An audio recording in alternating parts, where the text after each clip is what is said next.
It had only been 93 days since I buried my husband when someone tried to bury me in paperwork instead. I still remember opening my front door that Tuesday morning, coffee in one hand, wearing one of Ethan's old flannel shirts because I still couldn't bring myself to pack away his clothes.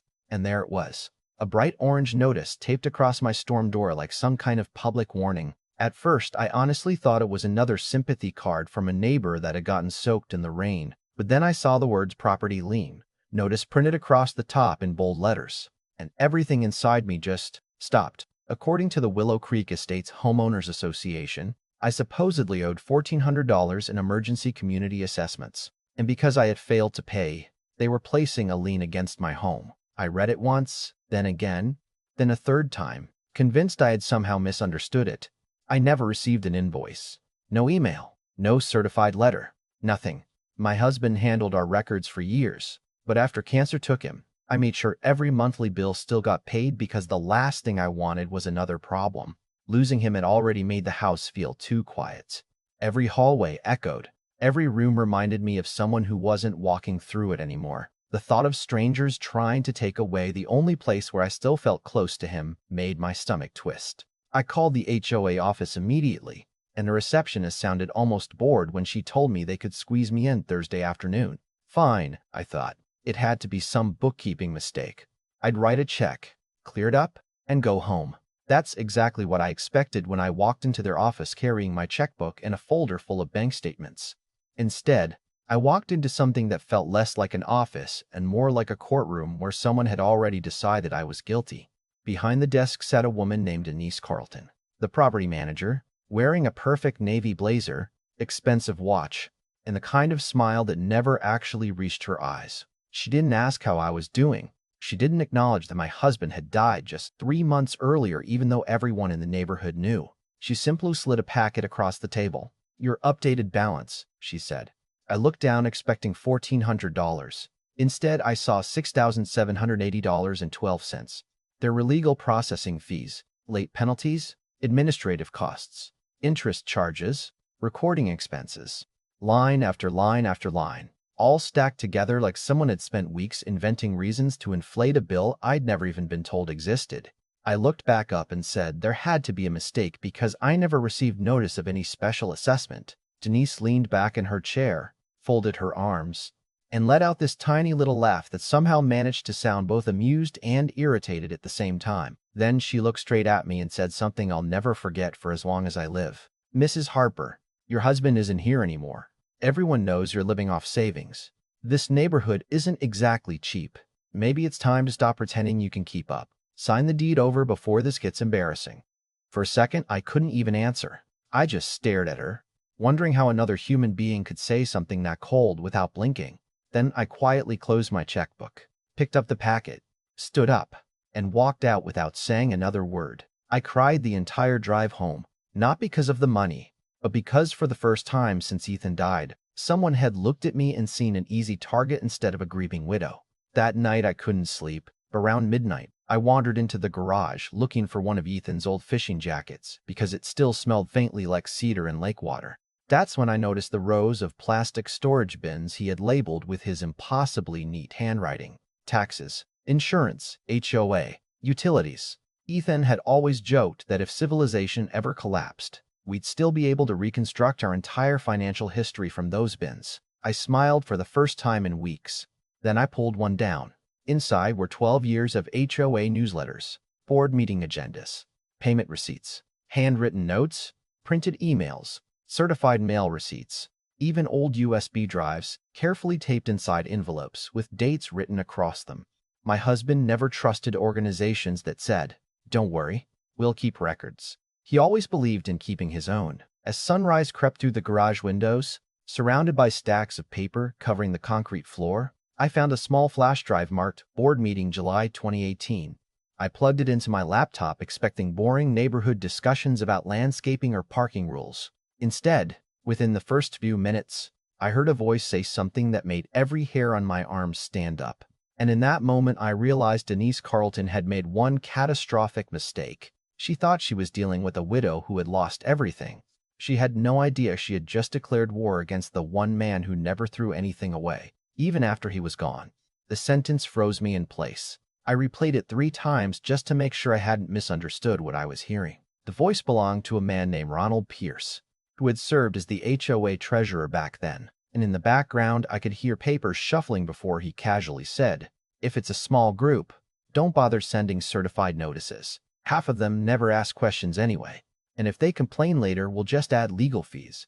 Someone else chuckled. Another board member asked whether that was technically allowed. Ronald answered without hesitation, "Only if somebody catches us, and nobody ever does." My heart started pounding so hard I could hear it over the speakers. Suddenly, Denise's smug smile made sense. This wasn't a bookkeeping mistake. It wasn't even incompetence. It sounded like a system they had been running for years, picking people they believed wouldn't fight back. I spent the rest of that morning digging through every single storage bin Ethan had labeled. The more I found, the more I realized he hadn't just been organized. He'd been suspicious. There were handwritten notes in the margins of HOA newsletters, copies of annual budgets with certain numbers circled in red, emails where Ethan politely questioned accounting discrepancies, and receipts proving every HOA payment had cleared our bank within days of being issued. At one point, I actually laughed through my tears because I could almost hear him saying, "Honey, if anybody ever tells you paperwork doesn't matter, they're usually the one hoping you threw yours away." By Monday morning, I had 3 banker's boxes full of documents loaded into the back seat of my SUV. I scheduled a consultation with an attorney named Claire Donnelly, a quiet woman in her late 40s whose office overlooked the courthouse square in Marietta. She listened far more than she talked, letting me explain everything from Denise's comment to the mysterious assessment I'd never received. She didn't interrupt once. Only after nearly an hour did she finally ask, "May I see the recording?" I handed her the flash drive. She listened with headphones while reading through the meeting minutes Ethan had saved. Every few minutes, she paused the audio, scribbled something on a yellow legal pad, then rewound certain sections. When she finally removed the headphones, she looked directly at me and smiled for the first time. "Mrs. Harper, this isn't about $1,400, I frowned. "Then, what's it about?" She leaned back in her chair. "Selective enforcement, abuse of fiduciary responsibility, potential fraud, maybe more depending on what discovery uncovers." I remember blinking at her because most of those terms meant nothing to me. Claire noticed and translated everything into plain English. "They don't appear to be treating homeowners equally. If they only collected this assessment from people they believed were vulnerable, that's a serious problem. If we can prove intent," she tapped the flash drive, "this becomes very expensive for them." The next 2 weeks became the busiest I'd been since Ethan's illness. Claire's legal assistant built timelines while I searched every drawer, every folder, every email account Ethan had ever used. I contacted neighbors one by one, not accusing anyone of anything, simply asking whether they remembered paying a special assessment around the same time. The reactions surprised me. Some had never even heard of it. Others vaguely remembered receiving a letter but ignored it and never heard another word. One retired firefighter named Carl admitted he never paid because he thought it looked suspicious. "Funny thing," he told me over coffee, "they never came after me." That sentence stuck with me. Claire requested payment ledgers through formal legal channels, while I quietly built a spreadsheet comparing every household willing to share information. Patterns started appearing. Retired couples who regularly attended HOA meetings? Left alone. Friends of board members? Never billed. People who had publicly disagreed with landscaping rules. Architectural committees. Or parking citations? Almost every one of them appeared somewhere on the collection list. Then came the statistic that changed everything. Out of 78 homeowners who should have been responsible for the assessment, 57 never paid a penny. Yet the HOA aggressively pursued only 21 households. Mine happened to be one of them. Claire stared at the chart in silence before saying, "This isn't random anymore." We filed the lawsuit less than 3 weeks after that meeting with Denise. Attached to the complaint were payment histories, board minutes, internal emails Ethan had somehow preserved years earlier, and the audio recording that kept growing more damaging every time we listened to it. Less than a month later, the HOA's attorney requested mediation. Claire looked at me across the conference table. "You can settle now if you want. They'll probably erase the lien and offer a confidentiality agreement." I asked one question. "Will it help everyone else?" She shook her head. "No, just you." That answer made the decision easy. "Then we're not settling." The expression on the opposing attorney's face changed instantly. He had walked into that room expecting a grieving widow desperate to save her house. Instead, he found someone who had finally stopped being afraid. Discovery began shortly afterward, and that's when the real cracks appeared. Email surfaced showing board members discussing certain homeowners by name. One message from Denise referred to me as the widow on Cedar Lane, followed by, "She's unlikely to challenge anything without her husband." Another board member replied, "Good, record the lien before she figures it out." Reading those words hurt more than I expected. They weren't talking about a property. They were talking about a human being who had just buried the love of her life. As more records arrived, another pattern emerged. 3 board members had personally recommended enforcement actions against residents they had argued with over entirely unrelated issues. One neighbor had complained about drainage. Another challenged election procedures. A third questioned landscaping contracts awarded to the board president's cousin. Months later, all 3 suddenly found themselves facing aggressive collection actions over the same assessment everyone else quietly ignored.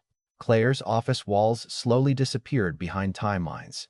Maps, highlighted emails, and photographs connected with colored strings that reminded me of crime documentaries Ethan used to watch on Saturday nights. One afternoon, she walked into the conference room carrying a county records folder and placed it gently on the table. "You're going to like this."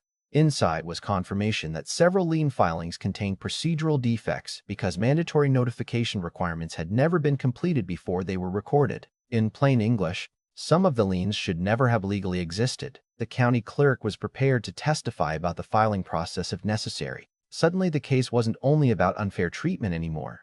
It was becoming a question of whether the HOA had knowingly used legal documents as intimidation tools against residents they considered easy prey. Denise stopped making eye contact whenever we crossed paths in town. Ronald Pierce quietly resigned as treasurer halfway to Discovery. Rumors spread through the neighborhood faster than anyone admitted. People who had ignored board meetings for years suddenly started showing up with notebooks in hand. For the first time since Ethan died, I no longer felt like I was standing alone, and I had a feeling the hardest part of this story was still waiting just around the corner. 89 days after I peeled that orange lien notice off my front door, I walked into the county courthouse expecting another long day of legal arguments. Instead, Claire's phone rang before we even reached the courtroom. She glanced at the screen, looked at me, then stepped into the hallway. When she came back a few minutes later, she wasn't smiling the way lawyers smile when they're trying to stay professional. She was smiling like someone who had just watched the final domino fall. "They're done," she said quietly. "The board voted to settle unanimously this morning." I honestly didn't know how to react. For months, my life had revolved around depositions, document requests, witness interviews, and sleepless nights wondering whether I'd lose the house Ethan and I had spent 26 years turning into a home. Suddenly, it was over. Not because they were generous. Not because they finally discovered compassion. Because Discovery had uncovered enough evidence that they knew a public trial would be even more expensive than admitting defeat. The settlement required the HOA to pay me $40,000 in damages and reimburse every penny of my legal fees, which came to just over $12,000. More importantly, they were required to immediately release the lien against my property. But that wasn't the part that made me emotional. Claire slid another document across the table. "Read page 3. I did.